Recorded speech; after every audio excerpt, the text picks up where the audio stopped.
Jaya Vishnupad Paramahamsa Purivardhakacharya Stotra Srimad.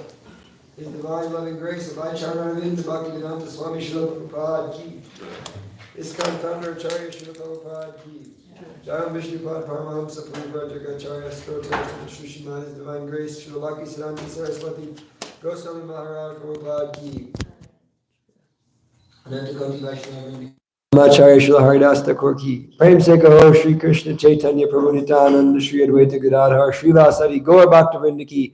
Shri Shri Radha Krishna Gopa Gopinath Shamakunda Radha Kund Giri Govardhan ki.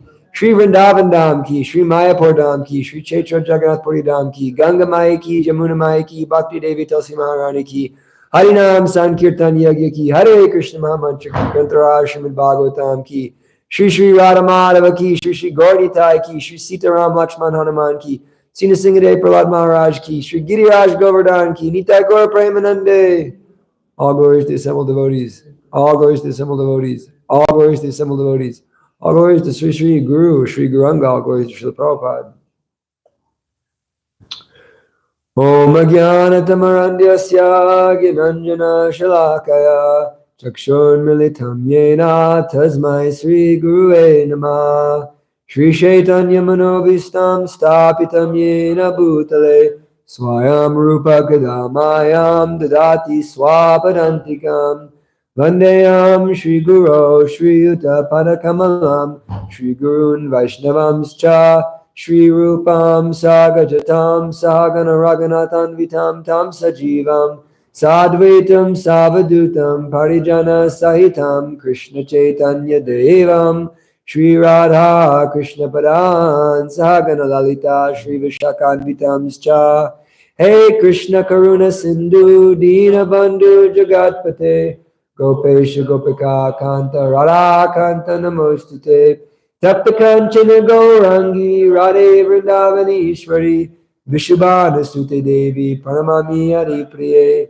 Namaste Girirajaya Shri Govardhana Namane Ashesha Klesha Nashaya Paramananda Daine Vancha Kalpatarabhyascha Kripa Sindhu Bhyevacha Patitanam Pavanebhyo Vaishnavebhyo Namo Namaha Jai Shri Krishna Chaitanya Prabhu Nityananda Shri Advaita Gadadhar Shri Vasari Gaur Bhaktivinoda Hare Krishna Krishna Krishna Hare Hare Hare Rama Rama Rama Hare Hare Mare Kabando Matsangin Madguru Manmadana Madnistaraka Madbhagya Marananda Namostate Asaru Saru Tadayan Atini Chotatakara Hanamuncha Karachinmam Premnor Katayospura Om Namo Bhagavate Vasudevaya Om Namo Bhagavate Vasudevaya Om Namo Bhagavate Vasudevaya Om Namo Bhagavate Vasudevaya Om Namo Bhagavate Vasudevaya Narayanam Namaskritya Naram Chaiva Narottamam Devyam Saraswatim Vyasam Tato Jayam Madhirayat Nastapreshu Abhadreshu Nityam Bhagavata Sevaya Bhagavate Tamashloke Bhaktir Bhavati Naishtaki Ajaranam Vita Bhuja Kanaka Vedata Sankirtana Kapitara Kamalaya Taksha Vishvambara Dijavara Yugadharma Kala Aditi Gatpriya Kuru Kuruna Avatara. Hare Krishna, everybody. Hare Krishna. Reading from Srimad Bhagavatam, Canto 4, Creation of the Fourth Order, Chapter number 28. King Puranjana becomes a woman in his next life. Text 29. A lot of interesting stuff going on here. Very sweet verse.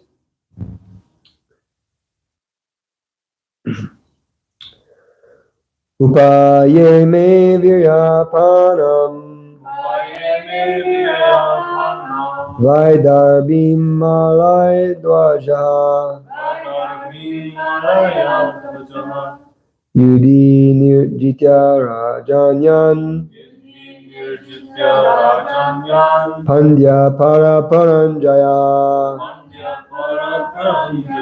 Upaye me viryapanam Vaidarbhim malaya dvaja Yuri nirjitya rajanyan Pandya para paranjaya Upaye me viryapanam Vaidarbhim malaya dvaja Nidhi nirjitya rajanyan Pandya para paranjaya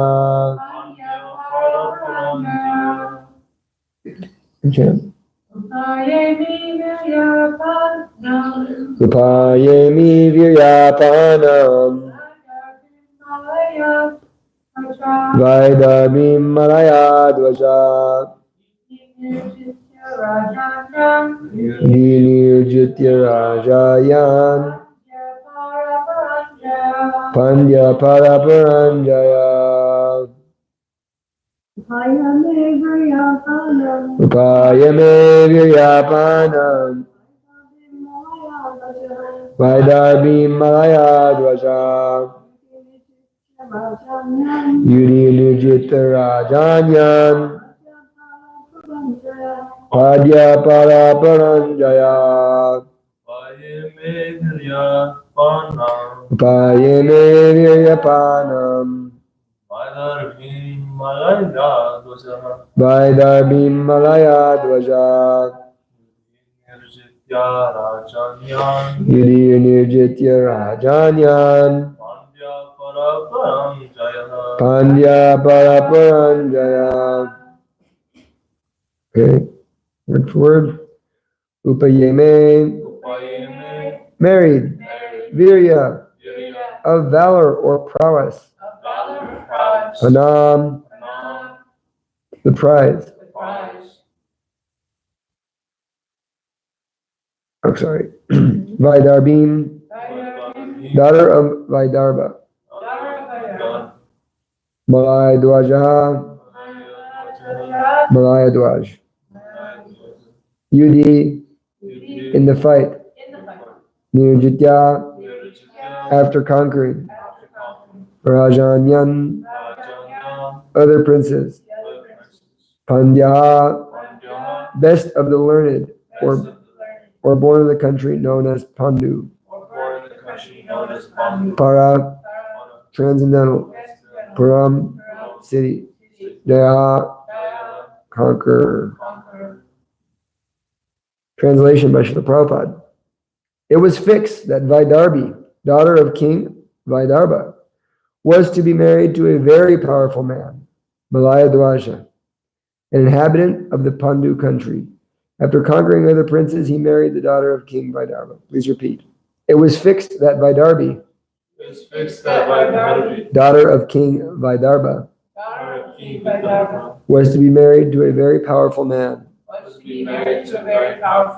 Malaya Dwaja, an inhabitant of the Pandu country. After conquering other princes,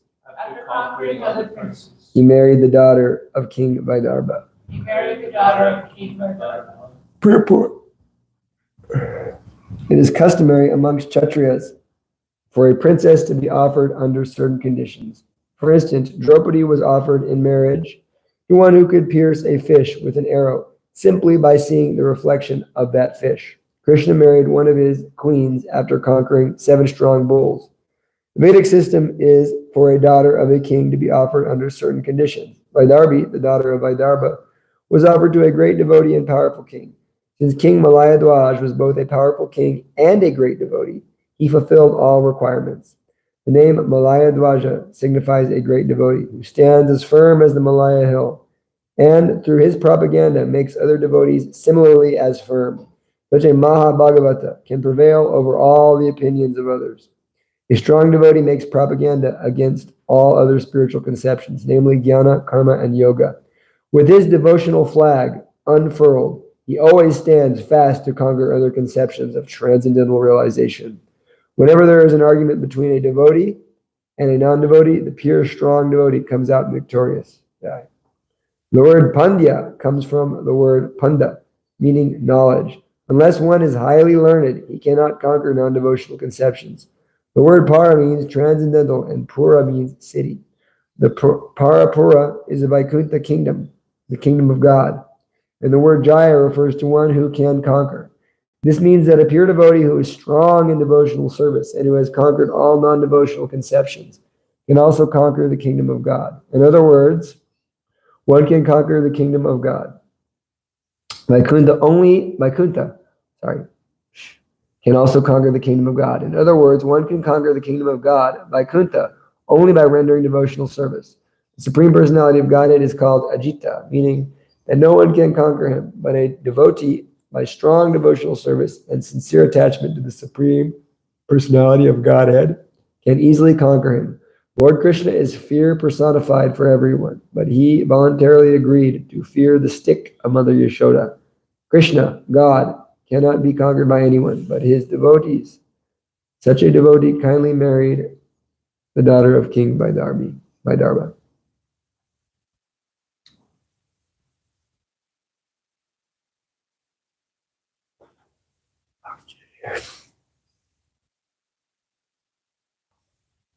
And it smells really good. Okay.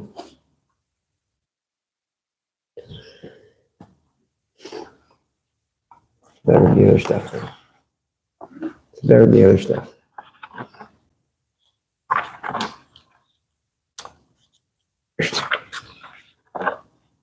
Okay, so now we're hearing about how King Puranjana has become a princess. So if you ever wanted to be a princess, you know the process. Become a princess in your next life. So now we're hearing about how the King Puranjana, and now he's become Vaidarbhi, the daughter of King Vaidarbha, and he is being married to Malaya Dwaj. This is a very, very powerful part of the Bhagavatam we're going through right here. So now we're hearing the glories of her husband. And the point is being made that he's a great devotee. And so the point is made here that he was a great devotee and she became a devotee because he was a great devotee. So if we want to get married, we want to marry a devotee. We should actually be attracted to good devotees. Good devotees. If you're going to go the route of the Grihastha ashram, one should be attracted to good devotional service. That should be the most attractive quality. Because what's the point? Otherwise, only the material body is only going to become degraded, it has no real value. But if we're attracted to this devotional service of someone else, that, oh, this is a great devotee. Or, arranging marriages for children, right? We want to arrange that our children marry our Krishna conscious children. They're going to get married, they should marry devotees, good devotees. But so much of the time that's not the case, even within our own movement, because people are more concerned with Sudra life. People are very much concerned with Sudra life, that actually I want my daughter or son to marry a Sudra. Well, they may be a devotee, but they don't have to be a good devotee, because we need Sudra, we need sense gratification. We don't want Brahmanas, because Brahmana means austerity, right? And so no mother or father in current age would send their dearly beloved daughter to a life of austerity. God forbid. No, it makes sense. I'm not judging, but I'm saying that's the current state we're in. And if they marry that Brahmin boy, then they're going to have to be austere. No big screen TV. This is the way of the world. And so in the case of course, Vaidarbhi, she's marrying a great devotee, a Mahabhagavat, actually, a very powerful, very powerful Mahabhagavat.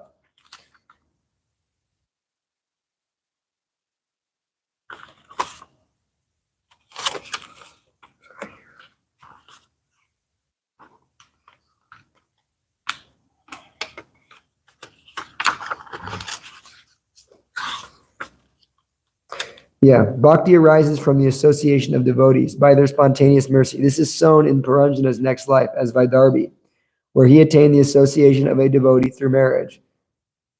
So he attained the association of a great devotee by becoming married to a great devotee. So this is very, very powerful, that if someone has the opportunity to become married to such a devotee, they can become purified. Like we see in the case of, Vaisheshika Prabhu's wife. She's so pure, right? She's always serving Vaisheshika Prabhu. This is so nice because Vaisheshika Prabhu is so purely surrendered to Krishna. And she has the opportunity to serve him. So she's the most lucky person because she's serving Vaisheshika Prabhu. And she's also a great devotee herself. And so he's also serving her. So this is the real function of marriage. Marriage has a spiritual function. Marriage is not just a license for sense gratification. For the karmis, marriage is factually licensed for sense gratification. Because the karmis, and I mean karmis in the best sense of the term, not the worst sense of the term. I mean karmis in the best sense of the term, those who are practicing karmakanda. Marriage's purpose is that it's pious. And that, sorry, I just thought of that thing that Brahmin guy told you. I'm not to bring that up. Marriage is in the best sense of the term for the karmis, is a facility for them to enjoy sense gratification without degrading the whole human society, right? Because we know that sense gratification is there. The urge for sense gratification is there. We are wanting sense gratification. So because I want sense gratification, let me dovetail that sense gratification or contain it within the marriage ashram. Spam calls. Confirmed. So let me contain it within the ashram of marriage. And so we were hearing one so-called Indian Brahmin tell us the other day that, serious, it's a true story. This is one of those moments, we wait for these moments to hit the ball out of the park in Bhagavatam class. One so-called Indian Brahmin came up to our brahmacharis and he said, I have prostate cancer, or I had prostate cancer because my wife wouldn't please me 3 times a day. Now she is. But then he goes, and he proceeded to say how he's an Indian Brahmin. Everything's good. So 3 times a day, man, that's a lot. It's out of the park right there. So now his prostate cancer's gone? I guess that solved the problem. Right. Although, Now we're very curious. So anyhow, this is not the purpose of marriage. That is not the purpose of marriage, to prevent your prostate cancer. That is not the purpose of marriage. The purpose of marriage is, in the spiritual sense, is to help someone in their devotional service. It's a way in which 2 people come together and increase and inspire each other in devotional service. So much of the time you see that people get married and their devotional service decreases. Well, ideally you'd want to see that devotional service increases, because now I have, another person to help me with my devotional service. I mean, in the sense that if someone's having children, of course, then we may not see them in the same capacity we saw them before, but raising children is a great act of devotional service. However, in general, if children aren't there immediately, then devotional service would ideally increase in the sense of us being devotees, becoming married. And so we're going to now engage in better service and better, inspirational chanting. But that's not the case so much of the time, because the propensity to enjoy is there. And so by that enjoyment propensity, mode of passion is there. Mode of ignorance develops.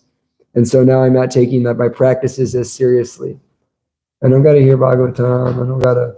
Because there's so much a chance that 2 people who are not so attached to hearing and chanting, now they've come together based on sense gratification.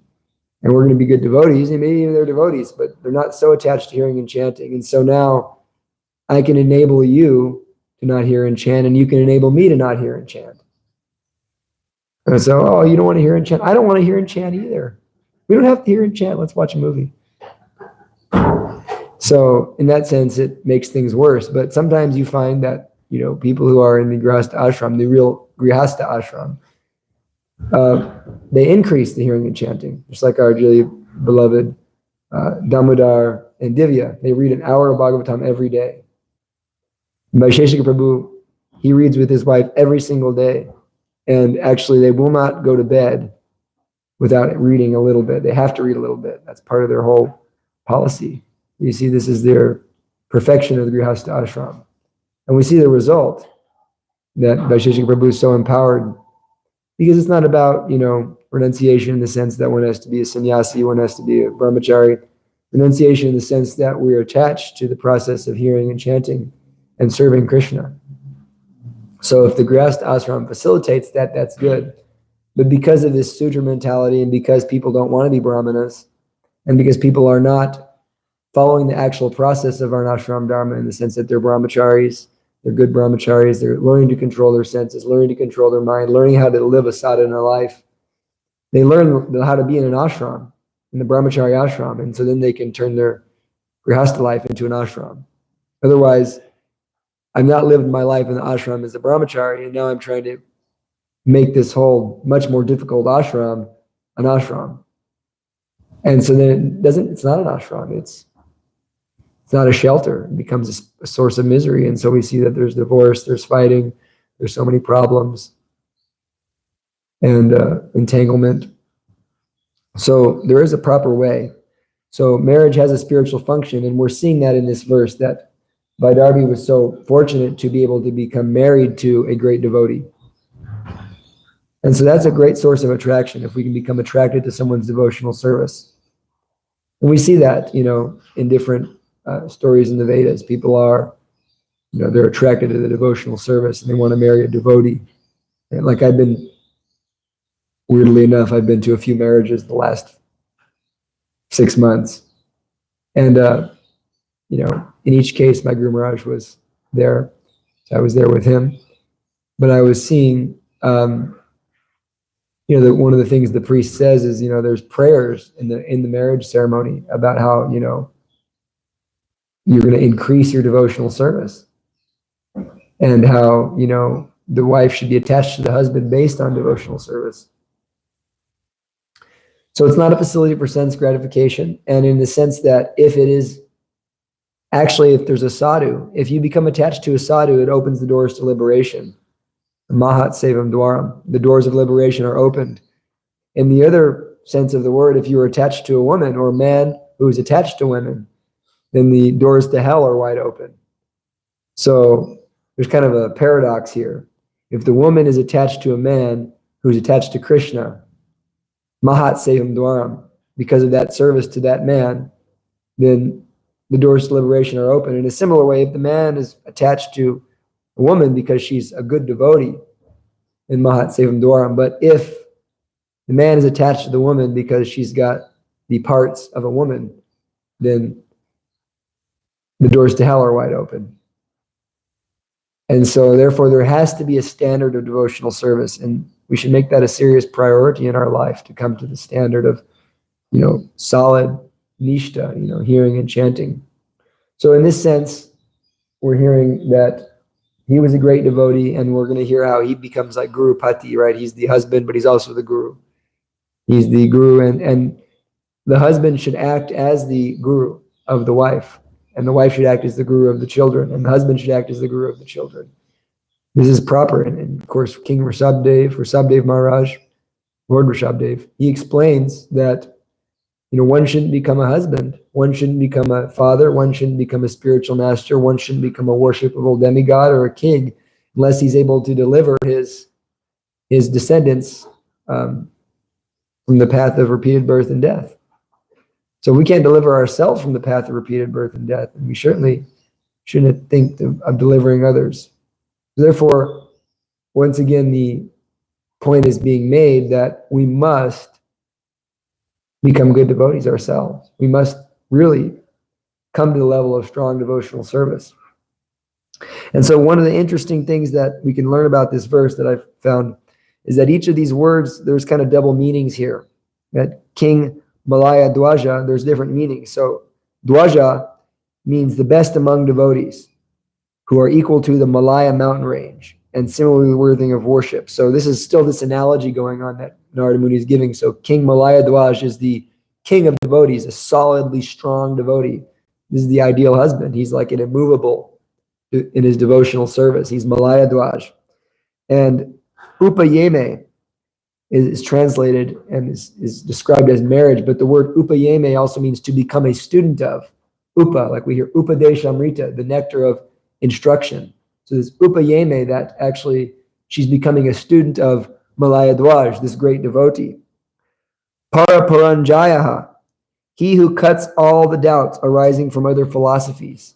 So he's a Maharaj because he has completely defeated those other philosophies. What are those other philosophies? Karma, Jnana, and Yoga.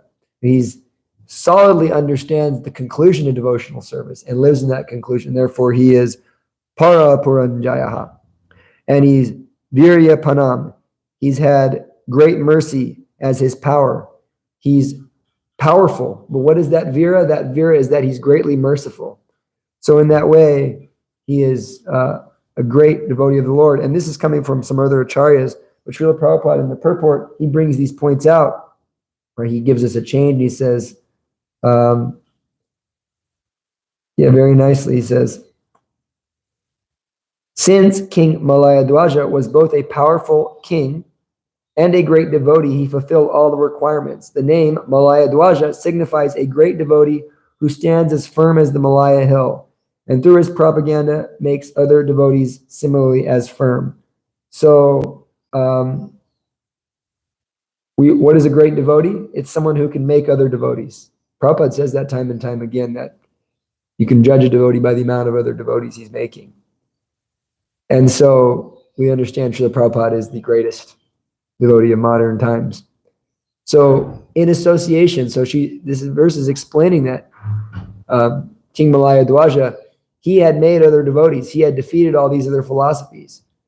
And so because she's associated with him, because Vaidarbhi is getting the opportunity to associate with Malaya Dwaja, she'll become liberated. And we'll hear at the end how Krishna appears to her personally as a Brahmin and takes her back to Godhead. So we also have the opportunity to associate with such a great devotee. We have the opportunity to associate with Srila Prabhupada, who is the definition. It's amazing because Bhagavatam is the beautiful pastimes of the Lord and his devotees.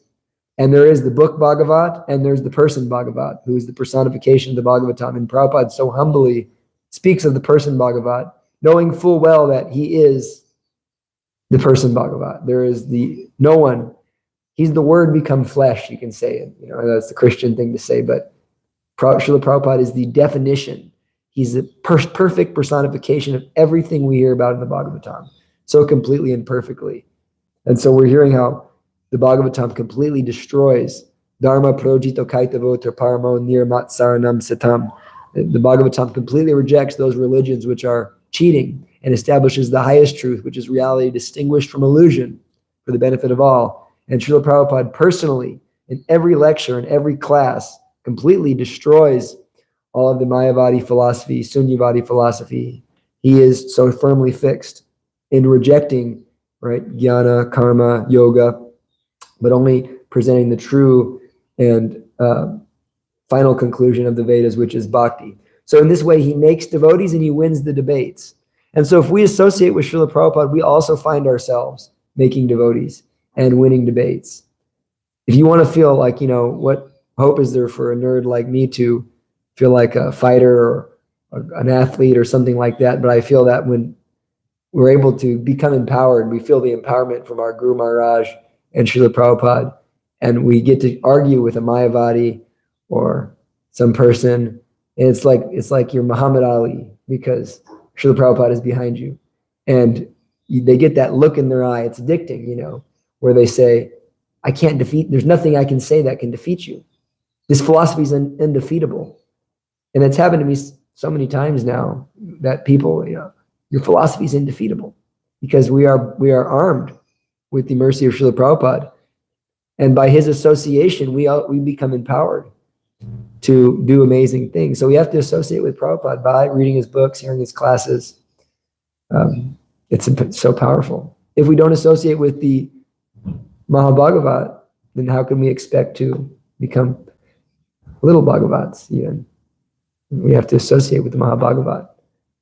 And so all the mercy is available. And all of us who are young devotees, we have more mercy available to us than the Prabhupada disciples had. Because how many times did you see Srila Prabhupada, Mother Sandhavani? Maybe 10.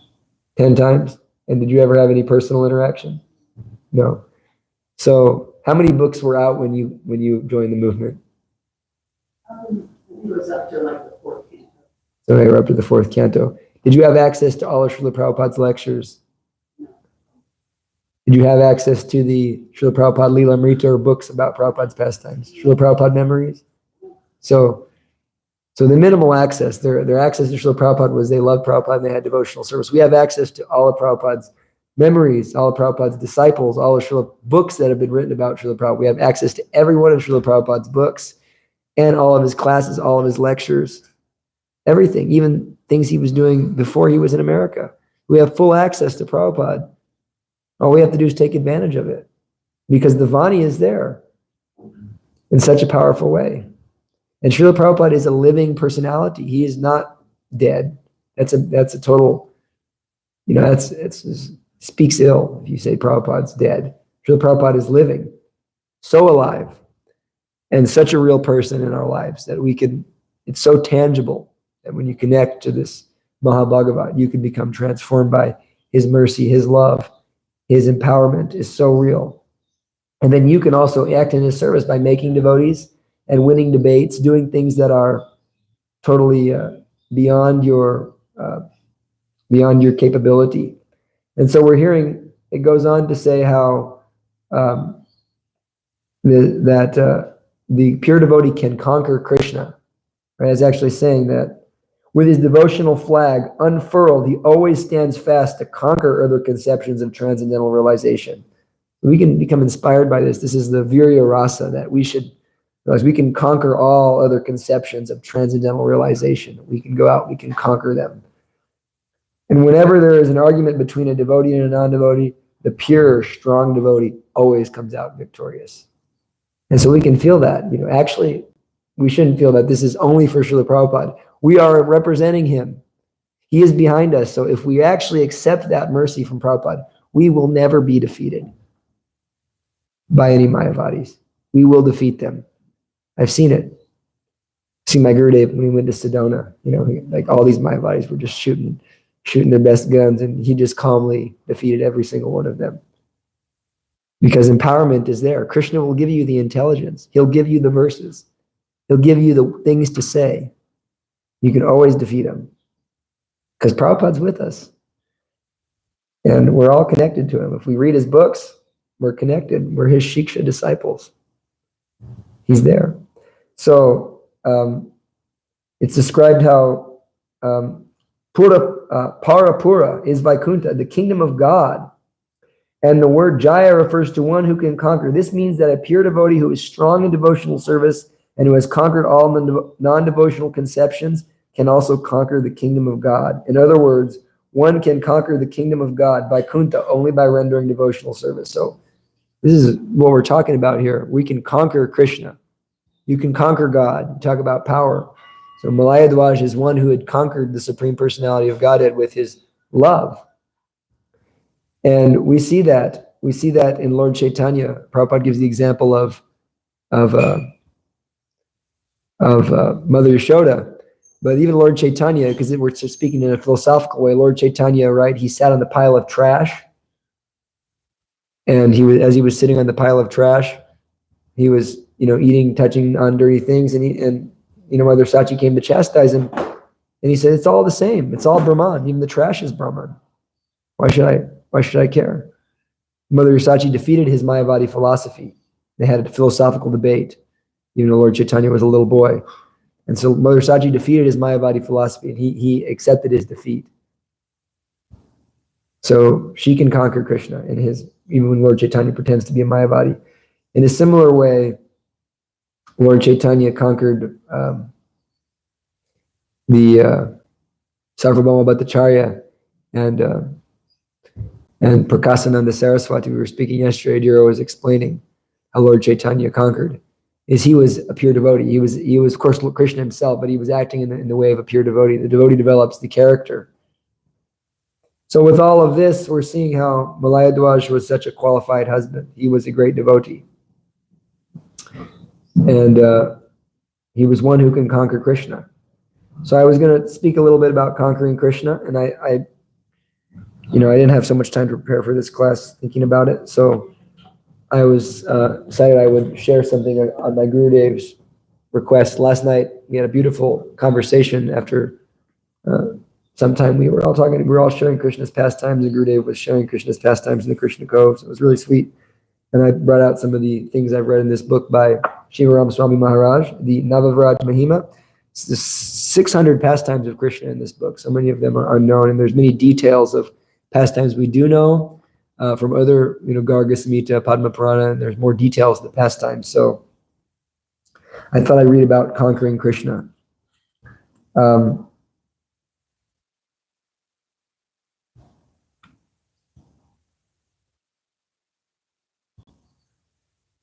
So we'll hear, I'll just read a little bit. We have time. I'm just going to read. We're just going to enjoy the reading. Is that okay? Shukadev Goswami describes how upon Krishna's entrance into the arena, various people perceive the Lord in various ways. Malanam, Asnir, Nunam, Nara, Vara, Strinam, Smaro, Murtinaman. The wrestlers saw Krishna as a lightning bolt, the men of Mathura as the best of males, the women as Cupid in person, the cowherd men as their relative, the impious ruler as a chastiser, his parents as their child, the king of the Bhojas as death, the unintelligent as the Supreme Lord's universal form, the yogis as the absolute truth, and the Vrishnis as their supreme worshipable deity. This account confirms that Lord Sri Krishna is the same absolute truth that the Taittiriya Upanishad defines as the embodiment of all mellows, Rasovai Saha. He is rasa itself. The various perceptions of Krishna, which cover the entire spectrum of mellows, both primary and secondary, can reside all together only in the one Supreme Lord. Bhaktivinoda Thakur identifies the 5 primary and 7 secondary mellows are seen at Ranga Bhumi. Thus, the yogis embody neutrality, the Vrishnis servitude, the cowherd boys a mixture of friendship and humor, and the cowherd men a mixture of parental love and compassion. The women show amorous love, Madhurya. The wrestlers, heroism, Vura. The ordinary people, Adbhuta, wonder. The kings, anger, Rudra. Kamsa, fear, Bhayanaka. And the ignorant, ghastliness, Vibhasta. Thus Krishna rid the world of demons, but he also revealed his identity as the reservoir of pleasure for all devotees, Akila Rasamrita Murti, regardless of their specific transcendental mellows. Looking elegant in Kamsa's clothes, sprinkled with the blood of their latest victims, the brandishing tusks like weapons, Krishna and Balaram casually strolled into the center of the arena. Caught up in the boys' triumphant mood, most of the spectators rose from their seats, their senses absorbed in Krishna and Balaram's features as they spoke or remembered their heroic pastimes. The arena, like a giant beehive, was abuzz with talk of Krishna's glories as the people of Mathura spoke about how they had seen the brothers break the sacrificial bow or straighten the hunchback Kubja. They all repeated what they had heard about the Lord's pastimes in Vraj, killing Putava and Trinavarta, lifting Govardhan Hill, saving the Gopas from the forest fire and the Gopis from the flames of passion. Krishna and Balaram acknowledged the affection of the people by waving their arms and by joining their palms. At the same time, they insulted Kamsa by keeping their backs toward him. Speaking to Balaram and his friends, Krishna said, "Who is this fly Kamsa? He is already halfway to heaven. We would be doing him a favor by helping him make the full trip, don't you think?" While the cowherd boys laughed at Krishna's jokes and the audience talked excitedly about him, Kamsa, more disturbed now than ever, nervously asked his ministers, "Who are these 2 boys?" Kamsa's secretary replied, "They are the ones who have been creating havoc in your city." Doubting the obvious, Kamsa inquired, "What is in their hands?" "Tusks of the dead Kuvalayapid," came the answer. This news further demoralized Kamsa, but the praise of Krishna that was echoing throughout the arena infuriated him. "These sinful Gopas do not deserve my people's acclaim," he shouted, trembling with rage. Seeing his master's plight, the wrestler Charana stood up, approached Krishna and Balaram and addressed them. "O Krishna and Rama, you are both famed for your strength. Let us wrestle to please the king. Pointing to his friends, Krishna replied, we'll fight those equal in strength to us, not those of greater strength like you. That would be impious and against long-standing traditions of wrestling.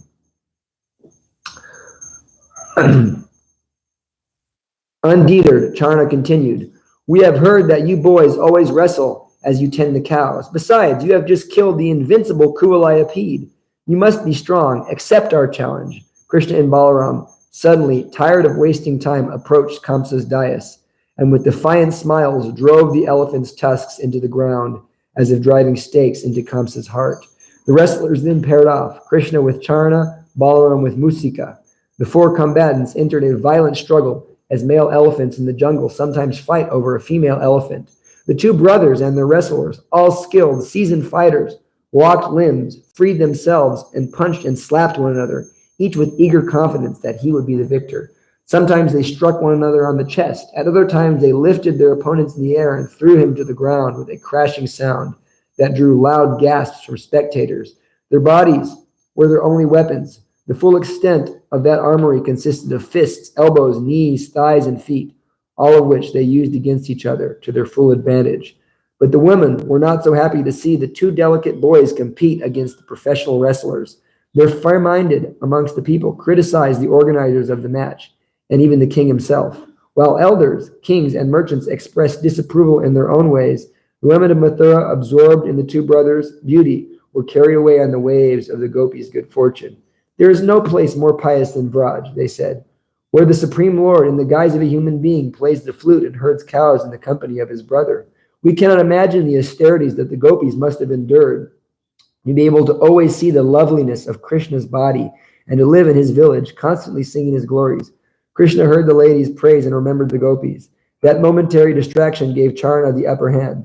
Nandaraj, sensing Krishna was in danger, stood up and called out, "Oh, my son!" Unable to bear giving his father grief, Krishna remembered that Kamsa was his real quarry. Lifting Charna into the air, the Lord repeatedly twirled him around and then smashed his body to the ground. The earth shook when Charna fell. With the speed and force of a lightning bolt, Krishna straddled the demon and struck him with his fist until Charna's life disappeared like the mist in the rising sun. Balaram was enjoying himself with Mustika, just as a mongoose enjoys toying with a cobra.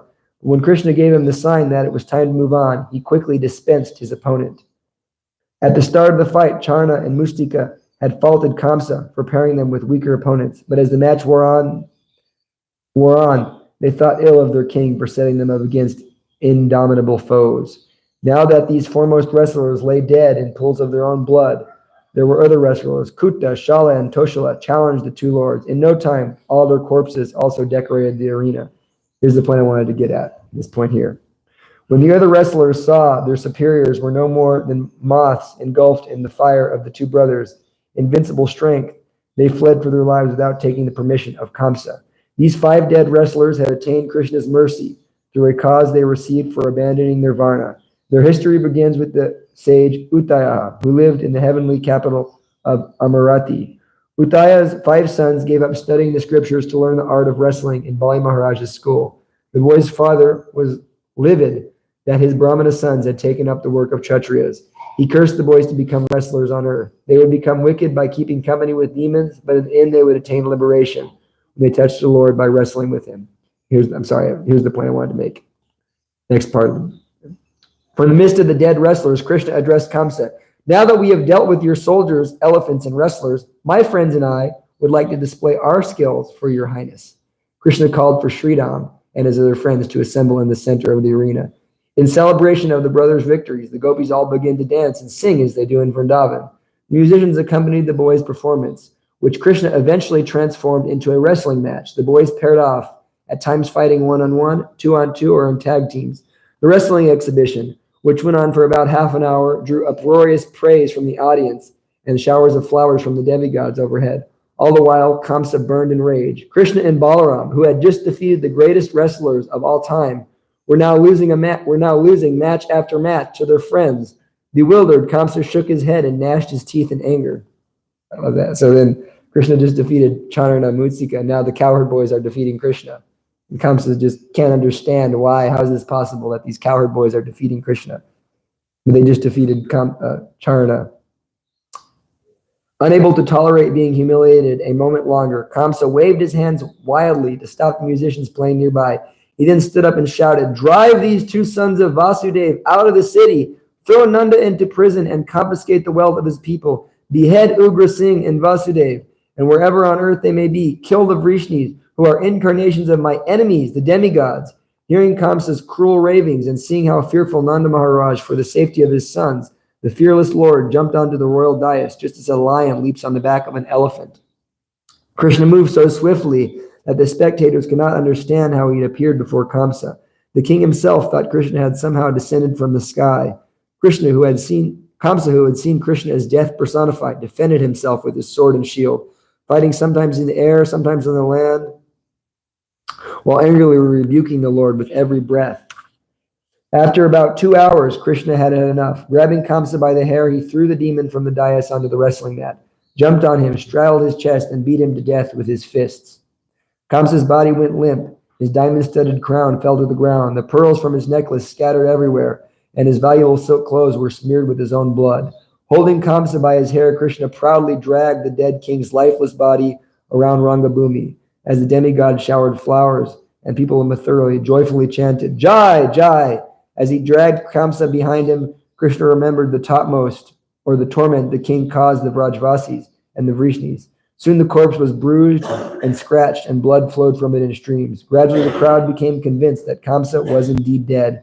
Only then did they dare say the words, "Kamsa is dead!" When that phrase echoed throughout the arena, Krishna let Kamsa's body fall. Yeah. What is that? This is the Navavraj Mahima by Shivaram Swami. It's all really sweet details on Krishna's pastimes. So the point I wanted to make from all of that was that the devotees can conquer Krishna with love, and we have to become loving devotees of Krishna. And in the sense that the cowherd boys, their service was to play with Krishna and wrestle with Krishna, but our service is to serve Lord Chaitanya. Like we go kill demons by chanting Hare Krishna, and Arjuna's service was to fight. Our service is to preach. That's what Krishna is asking us to do. Lord Chaitanya is asking us to do that. Become guru by preaching the message of Bhagavad Gita. So take it seriously. Let's learn how to do this. We can become empowered by Prabhupada. We read his books, we associate with him, and we'll experience that we become strong, we become protected. Our words are protected by Prabhupada because we're speaking his words and we're speaking in his service, and we have that understanding strongly, then we become protected. Krishna will protect his devotee. And so we get the intelligence to defeat the rascals. And we conquer Krishna. And we can conquer Krishna with love by simply serving Lord Chaitanya. Harinam Sankirtan, preaching, all of that. And we can go back to Vaikuntha. So it's very fortunate if someone has the opportunity to associate with such a devotee. And this is specifically in the context of marriage, right? So we should all aspire to be devotees like that. If we're going to be husbands, wives, gurus, teachers, demigods, whatever it may be, we have to become devotees like that. And we shouldn't think that we can't. We can because Prabhupada's mercy is there. Otherwise, aren't we just Ritviks? Or we can say, oh, the Ritviks say that there was no disciple powerful enough to become a guru. And so are we saying that we can't be empowered by Prabhupada to act totally in absolute empowerment? We can. And we see it in devotees. We see how many amazing things Radhanath Swami and Jayapataka Swami and devotees are doing. They're empowered because they're surrendered. Yasya deve para bhaktir yata devi tatagaro tasyate katita hirta prakasanta mahatmanaha. One who has the real faith in Guru and Krishna. All the imports of Vedic knowledge are revealed to him if he can have that real faith in Guru and Krishna. That means I'm not taking shelter of my own ideas. I really understand that the mission of my Guru and the service to my Guru and the arrangement of the Supreme Lord is sufficient for my spiritual edification and for my continued devotional service. We can stop here. Ask for questions or comments. Chandrika, Dharmakanti.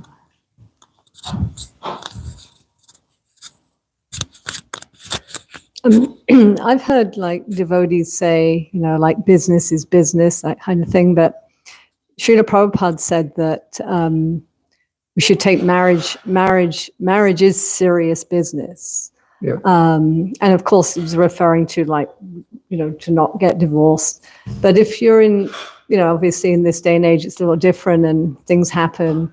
But if another person comes into, if there's a divorce and somebody comes into the family, then again, it's serious business. And so that means basically that you're taking on that family, if you like, or that responsibility, and that is devotional service. And so doing that devotional service together we should be taking away the labels of, I'm a step parent or whatever. This is now part of this serious business. So, it's, and especially if you're doing devotional service together. So to me, that whole difference between, business is business and marriage is separate. I don't think that really applies to devotees, because if you're having spiritual life, then it's all together. I mean, whether you're, if you're married and whatever devotional service or work you're doing, which also is devotional service, whether you're giving Lakshmi or whether you're directly doing service. So I can't see a difference between business and marriage. I couldn't agree more. Did I say something that confused you? No, I've heard that. So I'm just saying, okay. because I've heard it and I was just bringing it into. Yeah. No, Okay. you didn't say it at all. Oh, Wasn't yeah. you? I couldn't agree more. Yeah, it's 100% true. It's our service. We can't take this service seriously. We have to take all service seriously. And just thinking, like when I'm out there, I'm chopping veggies. These are Krishna's veggies. Actually, this is Krishna's birds. This is Krishna's stuff that I'm doing. This is Krishna's people. That's actually how the proper grihastha thinks, that these are Krishna's. Let me actually take care of them for Krishna. And, understanding my duty, it's very important that we understand our duty. If you read Bhagavatam, you can understand. If you don't read Bhagavatam, very difficult to understand. What is the duty of a brahmachari? What is the duty of a grihastha? What is the duty of a sannyasi? What is the duty of a vanaprastha? What is the duty of a brahmana? What is the duty of a kshatriya? Because otherwise, if we don't have a clear understanding, we don't have something to surrender to, if we don't have the Krishna, the Guru, to surrender to, we will surrender to our senses. We will surrender to our speculations. We will surrender to what I think is right. What I think is the right thing to do. Because everything, especially the Grihastha ashram, is always gonna push you towards surrendering toward the speculation, what I think is right. Especially for a man, because the man is supposed to be the leader. That means he has to say no. He has to actually direct, right? He has to actually move in a Krishna conscious way. But if you don't know what Krishna consciousness is, you're always going to surrender to speculations. And so in both cases, both man and woman should be properly educated. That's why, actually, Srila Prabhupada, one of the purposes of ISKCON are all educational. We love our giant opulent deity worship and our, all of our things we do. But actually, education is the real purpose of ISKCON. Educate people. And I think, we easily forgot that we have to educate people. And like when devotees are educated, when brahmacharis are educated, when grihasthas are educated, it changes everything. It changes everything we do in our Krishna consciousness to be educated. It's like, it's like learning to read. Imagine not knowing how to read. It'd be so hard to function. It's like not knowing the Shastras is like being blind. It's like, I don't read Prabhupada's books. I'm pretty much like a kid. I can't read. I can't take care of myself. Is that important? And so So like if we want, like we tend to, I mean, it's one of these things I've observed, people tend to, in all forces, leadership, Grihastha ashram, brahmacharya, whatever it is, let's take shelter of what the materialists are saying. And they'll have big classes on how to solve problems and blah, blah, blah, blah, blah. And there's nothing to do with Prabhupada's books. It's all in Prabhupada's books. It's all there in Prabhupada's books. And if we would live Prabhupada's books, the problems would be so minimal. As they say in India, very less. It'd be very less. But we're not taking shelter of that. And so we'll take shelter of, so-and-so, Dr. So-and-so at the University of so-and-so, has had his solution for problem solving, it's there in Prabhupada's books. It is there. But then okay, it's there, but I don't want to follow it. If I follow that, that would mean that that hurts my ego. It's like this Maji in Mayapur. She was saying, the biggest problem we have in our movement is we don't have faith in Prabhupada. That's the biggest problem we have. We don't have faith in Prabhupada. We want to question what Prabhupada says. As to think that we're on the level to possibly maybe we don't understand everything Prabhupada says, but we can just accept, well, he's Prabhupada. Maybe I should, I understand enough to have faith in him. If I follow this, then it works, and when we're talking about these lower things like Varnashram Dharma, we're not talking about, Gopi Bhav here. It's in the Vishnu Purana, the only way to please Krishna is to follow your Varna right and your ashram properly. If you don't do that, then it's hard to please Krishna. So, yeah, it's all service. Everything we do, the kids are service, the wife is service, the service is service. And just like Arjuna couldn't walk out of the battlefield, Grihastha shouldn't just walk out of their Grihastha life. Brahmachari shouldn't just walk out of their Brahmachari life. We have our services, we have our duties, we got to do them properly, nicely. It's the way to do it. Sannyasis don't just quit being a sannyasi. But that takes education. So we have to seek education. We have to be eager, shushu, and we can make progress. Okay, Bhagavatam ki.